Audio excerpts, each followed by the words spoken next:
Pero es mejor, miren, dividir la concentración del tóxico en el hígado entre la concentración del tóxico en sangre periférica. Eso se llama relación. LP. L, liver, hígado, con B chica. Tienen que aprender de memoria. Cerebral. También, este tejido no cambia mucho. Hasta las 48 horas. Porque después se deshace el cerebro, igual que el pulmón. El pulmón se hincha, acepta tóxico hasta las 72 horas, pero después también se lisa. Tejido muscular. Este es uno de los tejidos que menos cambios presenta. Entonces quizás esta puede ser una de las muestras ideales.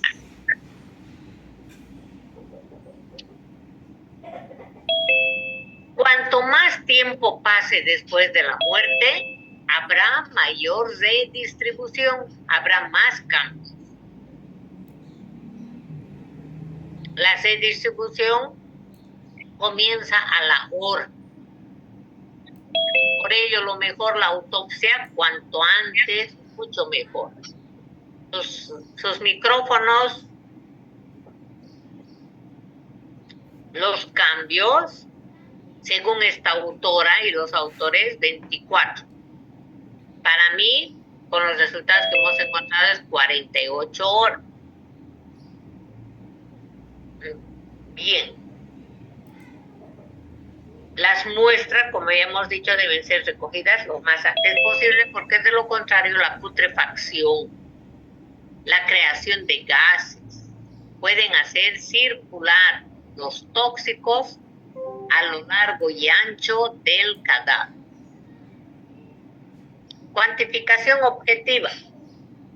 Para esto se utiliza la relación tóxico en la sangre central dividido entre el tóxico en sangre periférica.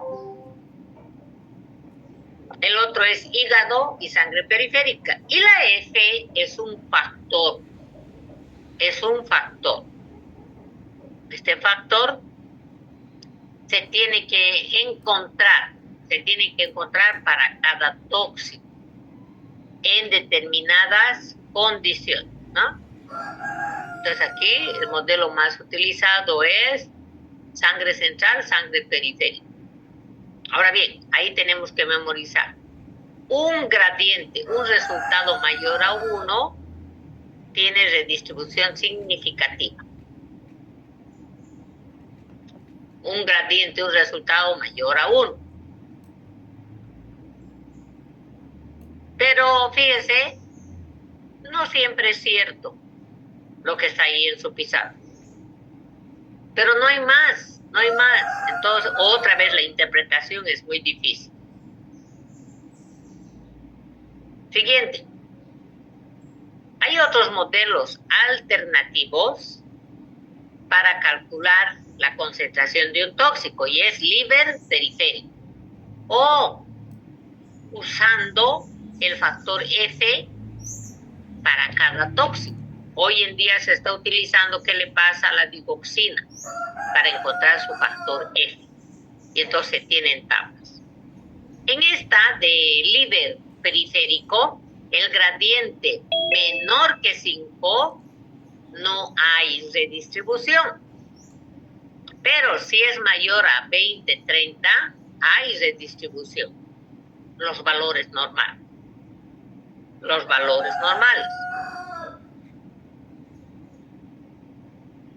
Para calcular la F, se tiene que recordar que la concentración de un tóxico cuando la persona estaba viva es AM, antemortem. Y esta P es la concentración, FM debía ser, la concentración del tóxico en la etapa post-morte, en sangre periférica, por eso se pone P. Y F es el factor, entonces aquí tú despejas. La F lo llevas aquí y la AM que estaba multiplicando pasa a dividir. Entonces, F aquí es igual a P sobre AE.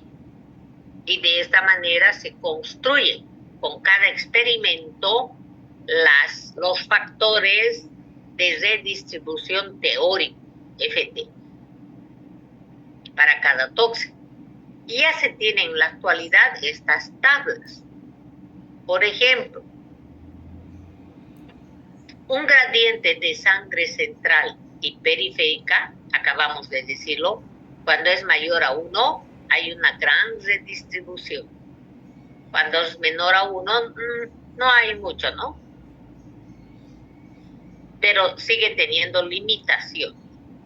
Gradiente hígado periférico, habíamos dicho, menor a 5, no es significativo.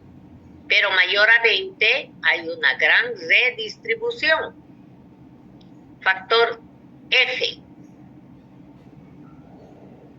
Se puede de esta manera calcular la concentración antes de que muera y de esa manera relacionar si era una dosis tóxica o no. Este FT se busca en las tablas. FT, factor teórico, para cada sustancia. ¿Qué sustancias sufren más redistribución? ¿Cuáles son las que más se redistribuyen? Entonces, tanto naturales como sintéticas, en otras palabras, de todos los grupos hay representantes de que se redistribuyen más que otras. ¿Cuáles habíamos dicho? Los alcaloides.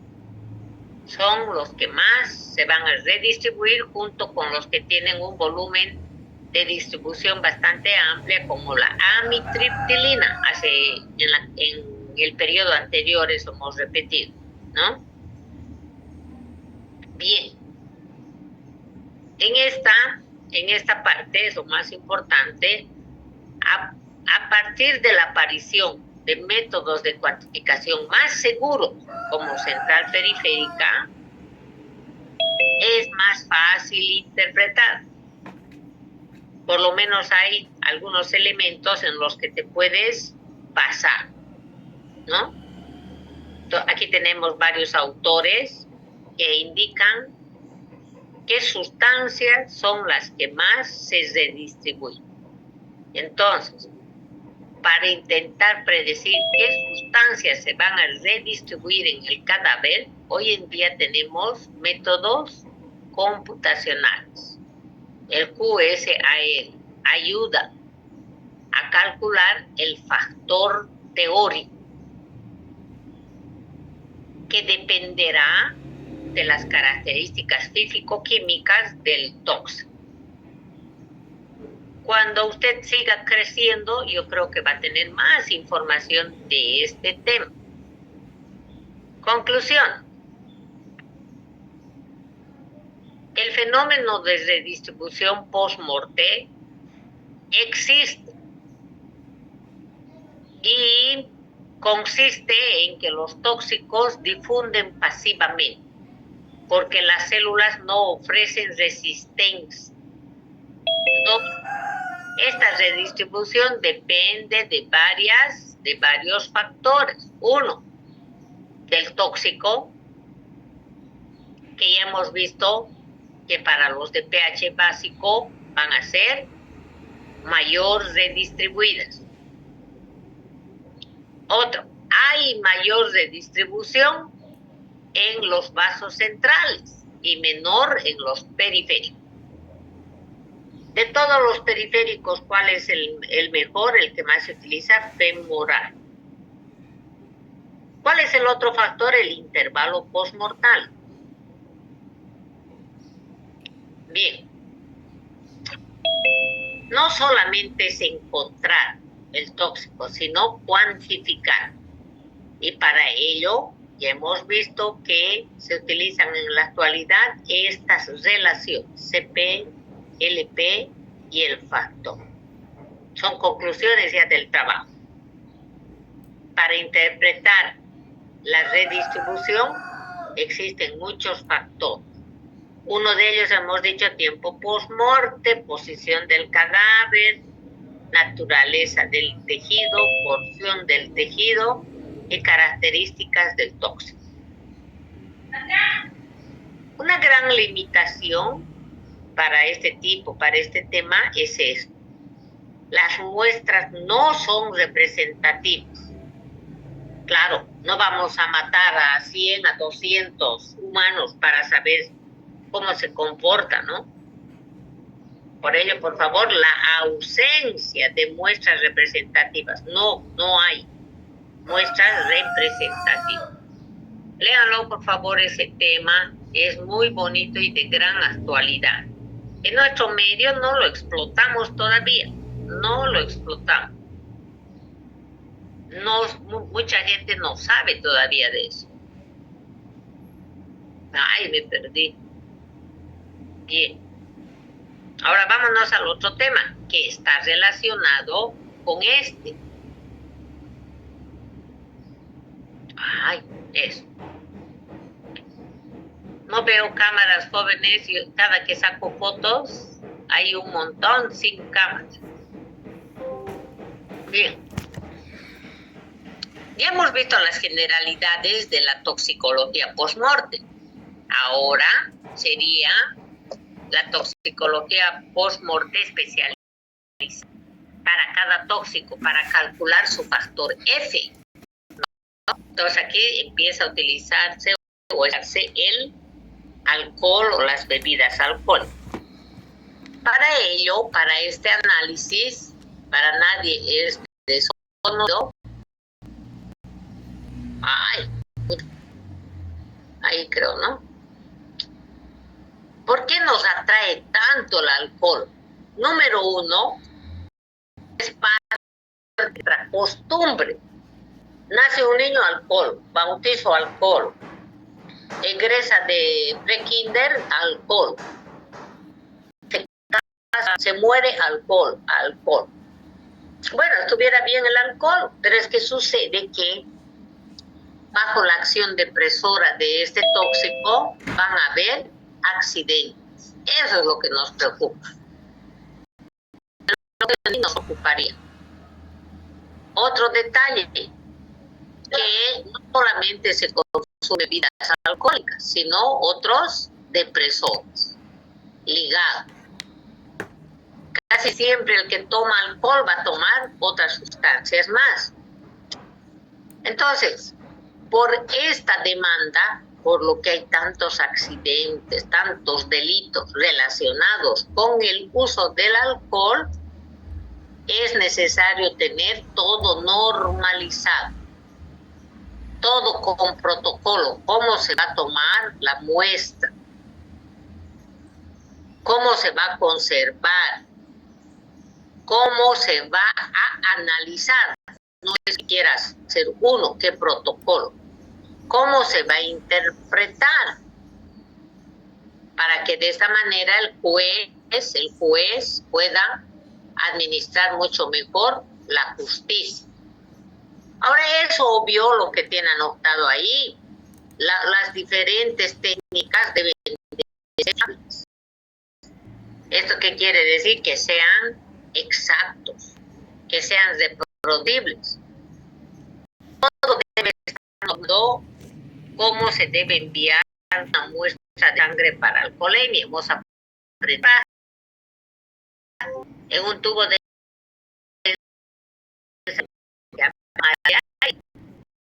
eso hemos avanzado. ¿Cómo debe embalarse? Triple empaque, triple compartimiento, no se olvide. Debe de llevar una persona con su credencial y que es parte de la cadena de custodia.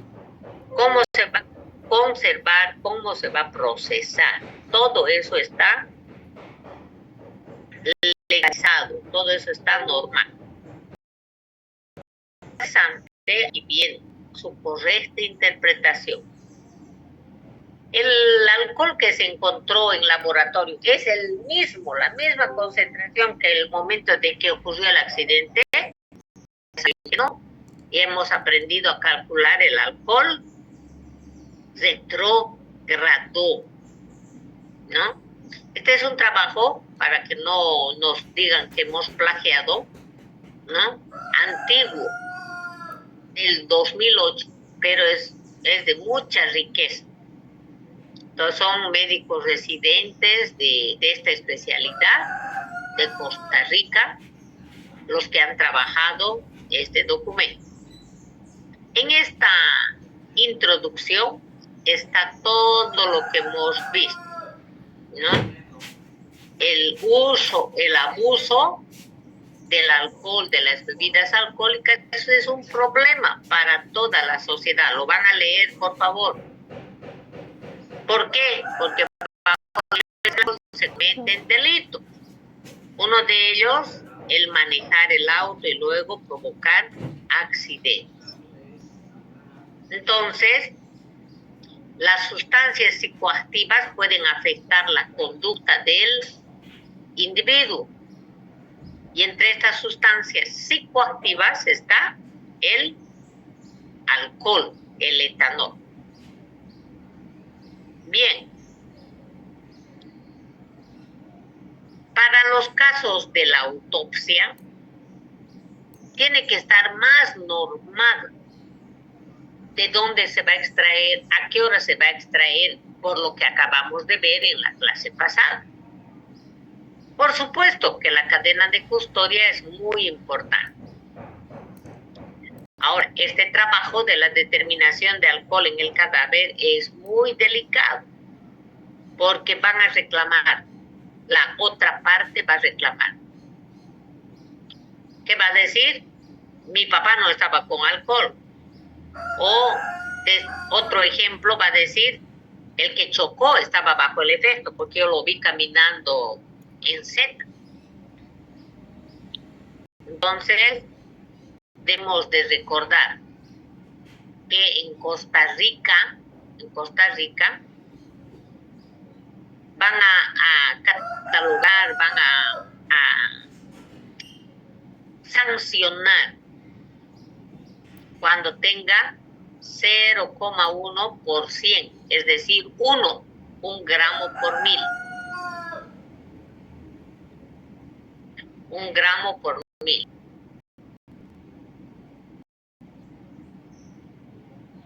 Hoy, como tiene aquí anotado con el cromatógrafo de gases, se puede determinar cuál y cuantitativamente en tejidos, no solo en sangre, en hígado también.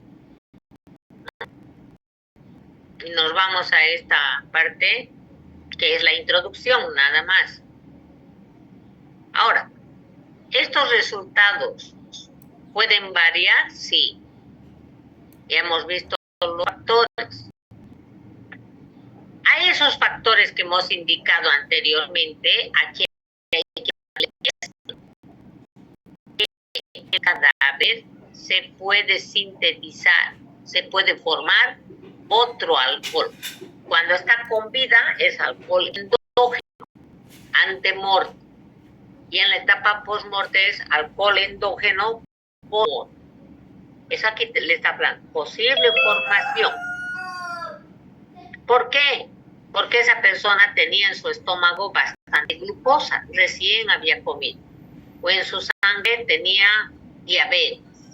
Y son los bacterios que empiezan a sintetizar alcohol. Y a eso se llama endógeno. Alcohol endógeno. Bien, entonces estos autores nos están explicando aquí que este trabajo se ha focalizado en los fenómenos de redistribución. Fíjense que estos autores no manejan el término de re, sino solamente de distribución. También toman en cuenta el tiempo post-morte como un factor que modifique las concentraciones. Muestreo. ¿Cómo se van a recolectar estas muestras? Entonces, para eso, revisando la bibliografía, se queda de que lo mejor de lo mejor es orina y humor vítreo, junto con la sangre femoral o la sangre del ventrículo izquierdo, del corazón. Sangre central, periférica, orina y el humor vítreo. Estos tubos deben de llevar fluoruro de sodio o fluoruro de potasio.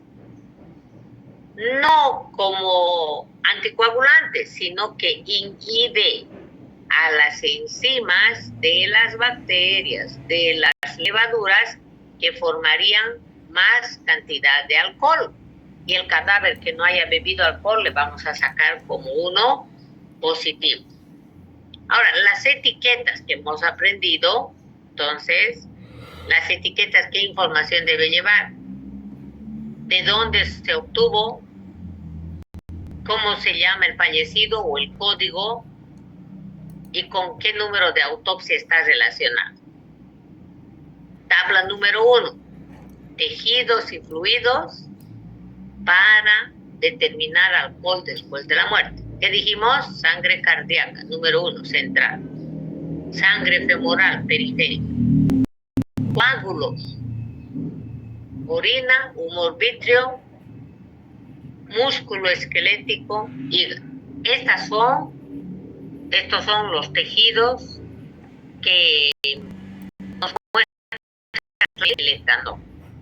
¿Cómo se determina el alcohol? Por cromatografía de gases, con detector de ionización de la FID.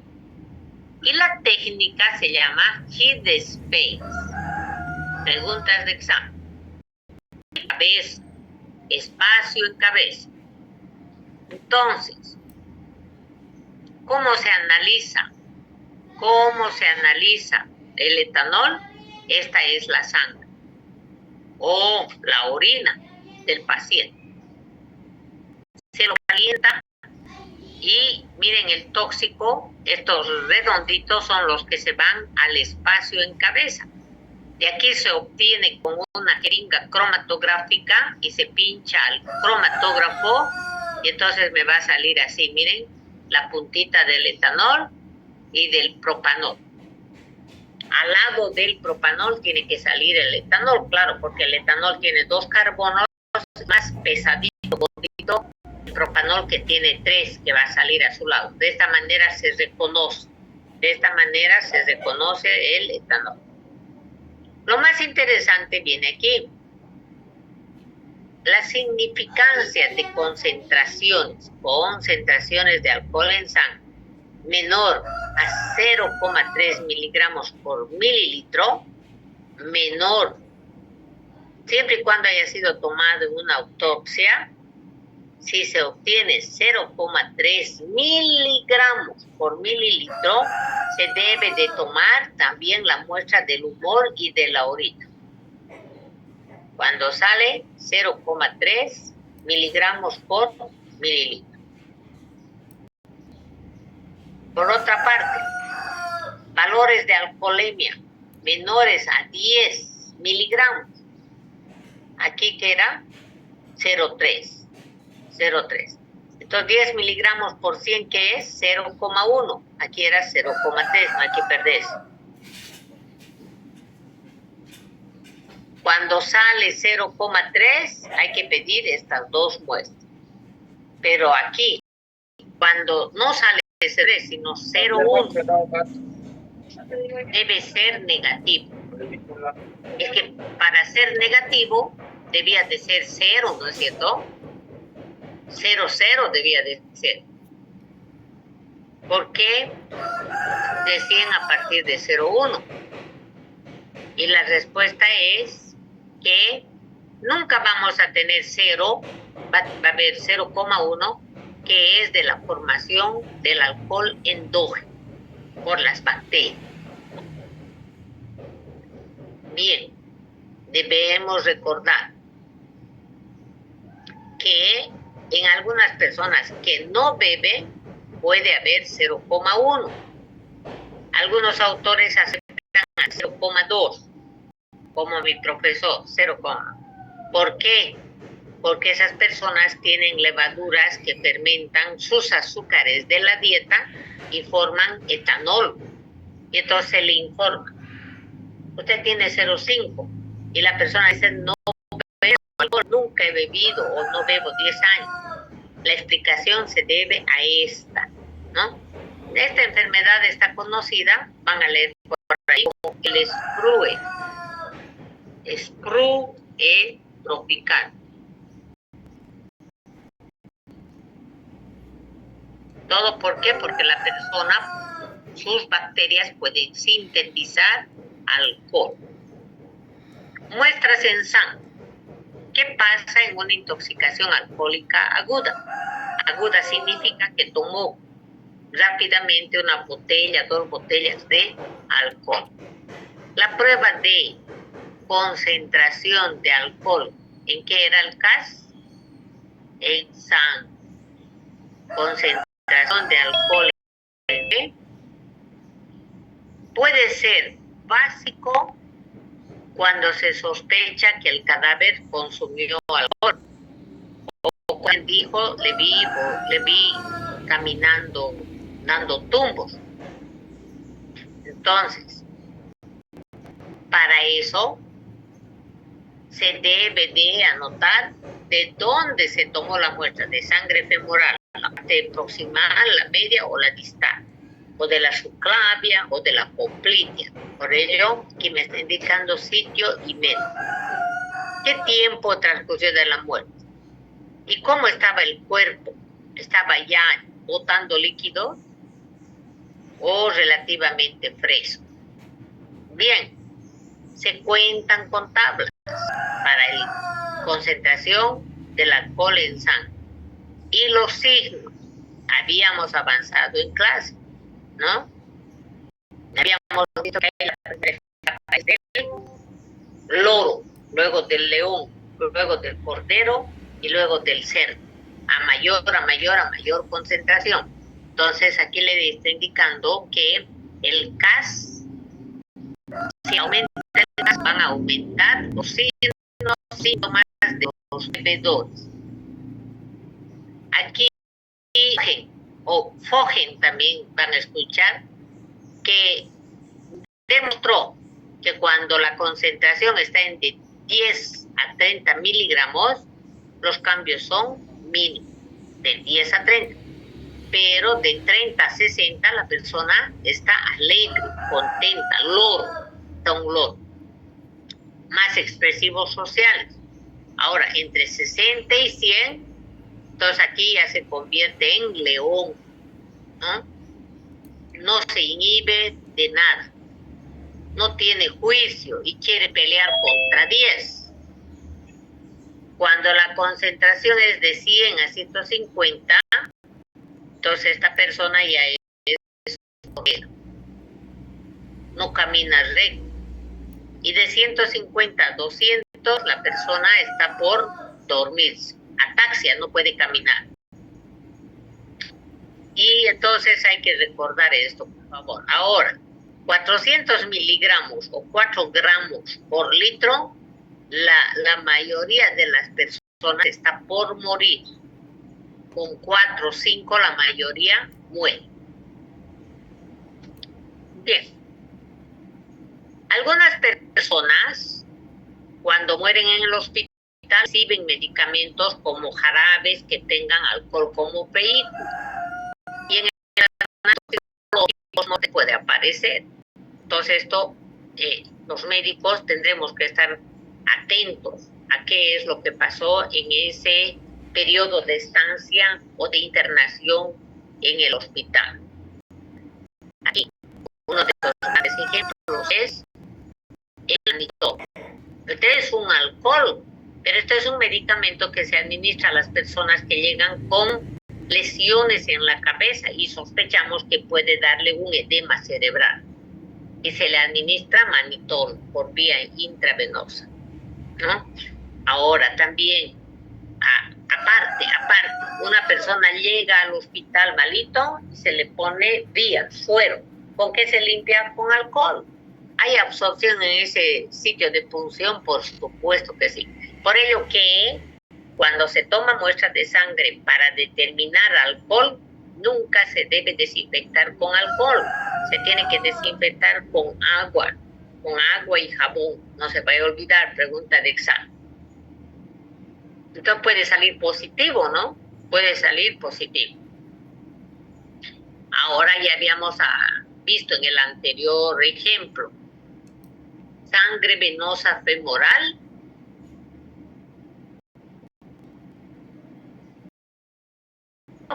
para los análisis toxicológicos. Y aquí hay una crítica, pero hay tantos burritos que siguen mandando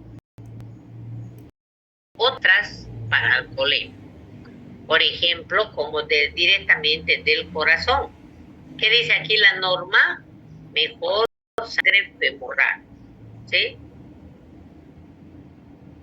Ahora, ¿por qué no las cardíacas? Porque se contaminan precisamente con los bacterios que hay en el estómago. Recuerde que el corazón está cerca del estómago.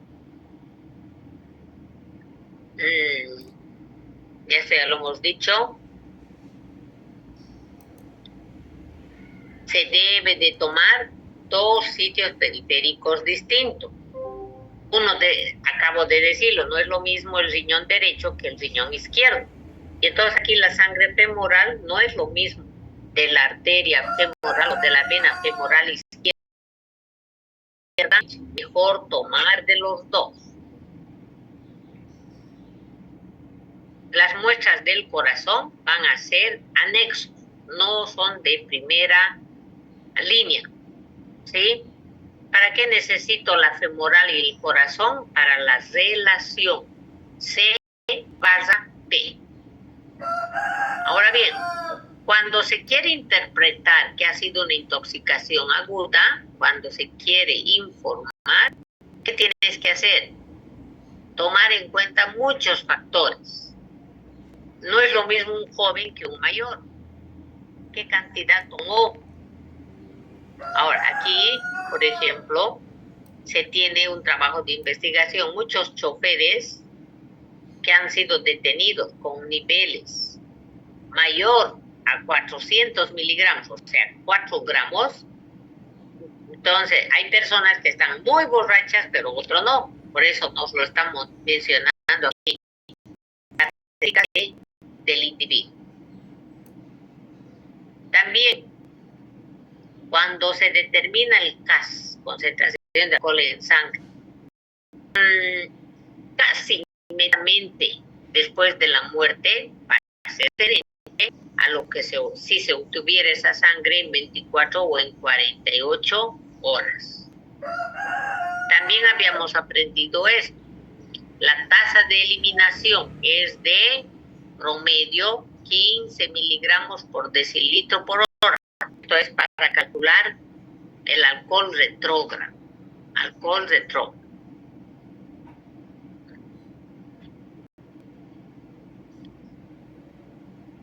¿De qué depende la eliminación del alcohol? Sobre todo del hígado, no del riñón. Cuidado con equivocarse ahí. Ahora, bajas temperaturas favorecen la toxicidad del alcohol. Bajas temperaturas.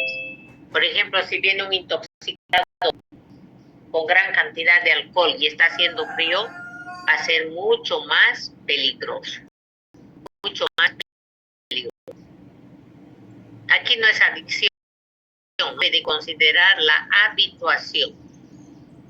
La habituación al tóxico, para saber si tiene o no inducción enzimática. ¿Se pueden analizar los coágulos? Los coágulos, sí. Sobre todo estos coágulos que están debajo de la dura madre o están cerca de la punción epidural en la espalda, en la región lumbar. Esos coágulos se los tiene que analizar. Se cree que esa ha sido la causa de la muerte. Entonces, se puede tomar ese coágulo en esos lugares que acabamos de mencionar. Sigamos abajo. Determinación del contenido acuoso de las muestras sanguíneas. A ver, el alcohol se absorbe rápidamente debajo de la lengua, en la mucosa gástrica, pero también en el duodeno. Claro, ¿dónde se absorbe más? En el duodeno, pero también se absorbe debajo de la lengua, sublingual.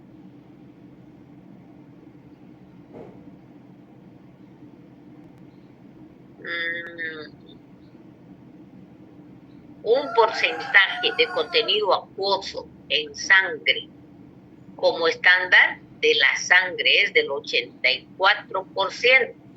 Esto también le había indicado. ¿Por qué el alcohol llega al cerebro? Porque el alcohol es hidrosoluble y la sangre tiene agua. ¿De cuánto? 84%. Por ello que el alcohol rápidamente viaja hasta el cerebro, donde va a provocar su depresión. Otra vez, alcohol va a estar en mayor concentración en el plasma que en la sangre entera. Cuando se procesan estas muestras, entonces se tiene que determinar, se tiene que informar si es plasma o es sangre. ¿Sí? Un laboratorio está obligado a informar esta. Bien.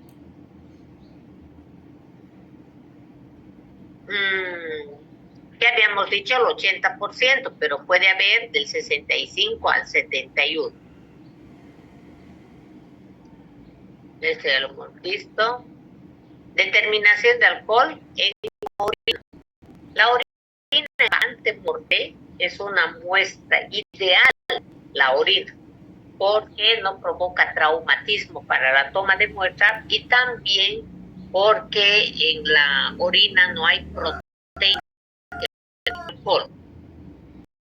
La etapa ante-morte muestra ideal. Por ello, en nuestro tema de autopsia dijimos que la orina era una de las muestras sí o sí obligatorias cuando se sospecha que la persona murió intoxicada. Creo que se va a cortar, jóvenes, entonces vamos a continuar acá. Determinación de alcohol en orina, ¿sí? Bueno, por favor lean. Es muy bonita toda esta parte, pero tiene mucha información. Y particularmente para usted que no ha leído nunca este tipo de temas, puede resultarle un poco difícil. Por ello que tiene que leer con antelación. ¿Ya, jóvenes? Sean felices, muchas gracias. Nos vemos. Adiós. Chao, chao. Hasta luego.